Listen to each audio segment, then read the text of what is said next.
Donc nous voici dans la partie sur la puissance électrique et la sécurité électrique. Pour commencer, un petit rappel sur la relation que l'on a vue précédemment entre la puissance électrique P, la tension U et l'intensité I. Donc cette relation, on l'a vu, elle s'écrit P, donc la puissance en watts, est égale à U, donc la tension en volts, multiplié par I, l'intensité en ampères.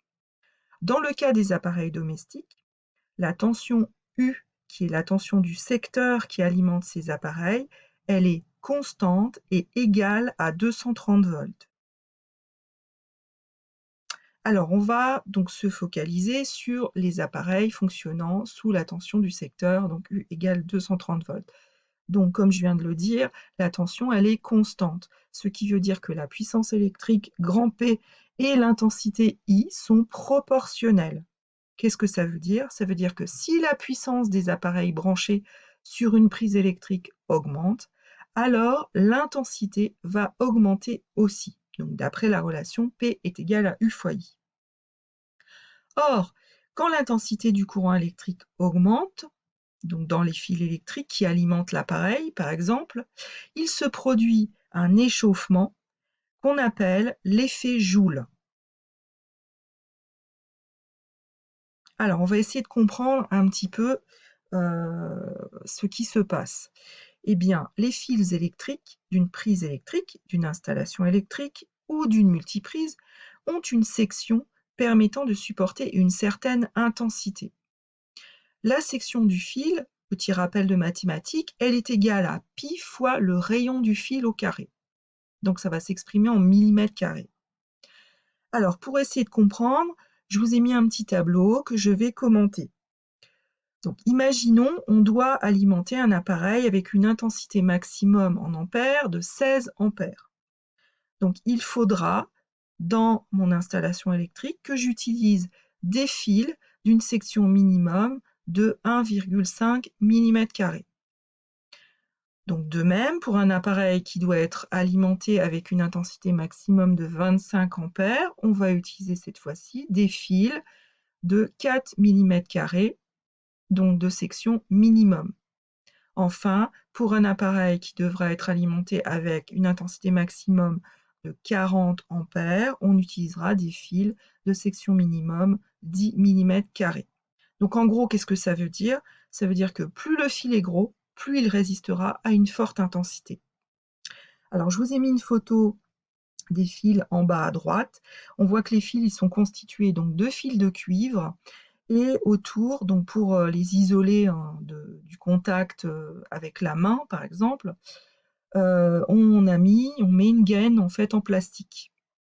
Donc si je mets des fils trop petits dans mon installation, qu'est-ce qui va se passer? Eh bien, il va se produire ce qu'on appelle une surintensité, donc une élévation de température. La gaine en plastique qui entoure les fils va prendre feu et cela peut déclencher un incendie.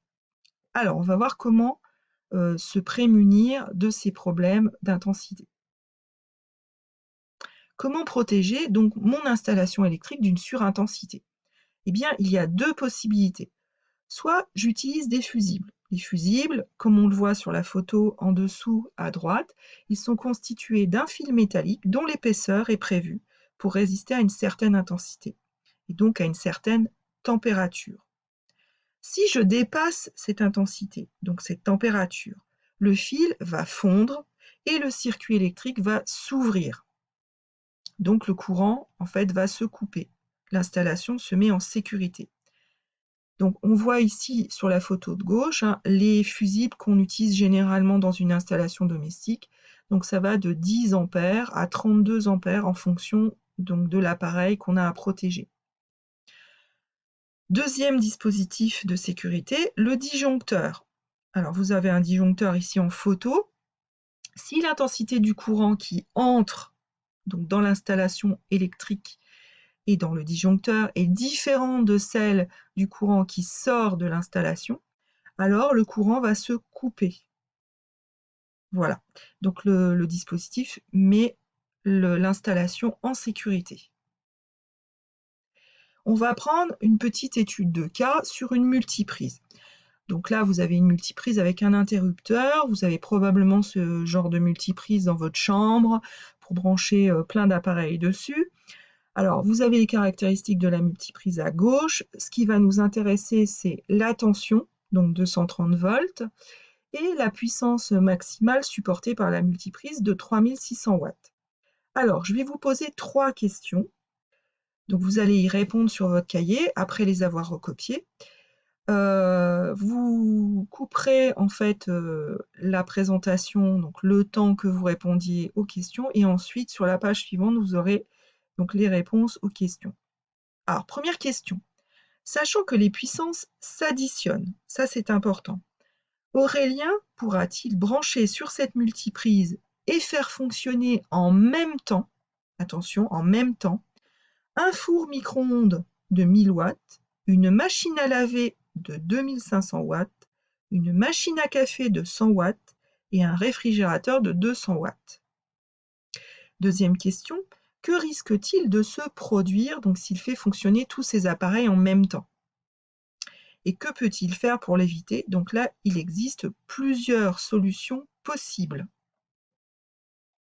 Donc, je vous laisse réfléchir, vous arrêtez la présentation et une fois que vous avez fini, on remet en route la présentation pour voir les réponses.